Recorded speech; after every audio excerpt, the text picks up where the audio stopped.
Hi hello வணக்கங்க. குடைமிளகாய் சாதம் எப்படி செய்கிறதுன்னு பார்த்துடலாங்களா? வாங்க பார்க்கலாம். வீடியோவில் காட்டியிருக்க மாதிரி தேவையான பொருள் எல்லாமே எடுத்து வச்சுக்கோங்க. நெக்ஸ்ட்டு வந்து அடுப்பை பற்ற வச்சு ஒரு கடாயை வச்சு அதில் கடுகு உளுத்தம் பருப்பு போட்டு கருவேப்பிலை போட்டுக்குங்க. அதுக்கப்புறம் 3 பெரிய வெங்காயத்தை சேர்த்துக்கலாங்க. இது நல்லா வதங்கிறதுக்கு கொஞ்சம் உப்பு போட்டுக்கலாங்க. இது நல்லா வதங்கினதுக்கப்புறம் இஞ்சி பூண்டு பேஸ்ட் கொஞ்சம் போட்டுக்கலாங்க. இஞ்சி பூண்டு பேஸ்ட் போட்டு அது கொஞ்சம் பச்சை வாசம் போனதுக்கப்புறம் புதினா தலைகளை வந்து நம்ம கொஞ்சம் போட்டுக்கலாங்க.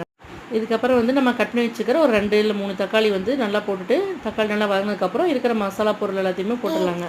போட்டு நல்லா வதங்கிட்டு லைட்டாக கொஞ்சம் தண்ணி தெளிச்சிக்கலாங்க. இந்த கன்சிஸ்டன்சிக்கு வந்ததுக்கப்புறம் நம்ம கட் பண்ணி வச்சுக்கிற ஒரு குடமிளகாய் நல்லா போட்டுட்டு வதக்கி விட்டுட்டு, அதுக்கப்புறம் இதுக்கு தேவையான தண்ணியை ஊற்றி நம்ம க்ளோஸ் பண்ணி வச்சிடலாங்க. ஒரு 5 to 10 மினிட்ஸில் நல்லா இந்த மாதிரி வந்துடும். அதுக்கப்புறம் அடுப்பு ஆஃப் பண்ணிவிட்டு ஒயிட் ரைஸ் எடுத்து வச்சுருக்கோம் இல்லைங்களா, அதை உள்ளே போட்டு நல்லா கிளறிடலாங்க.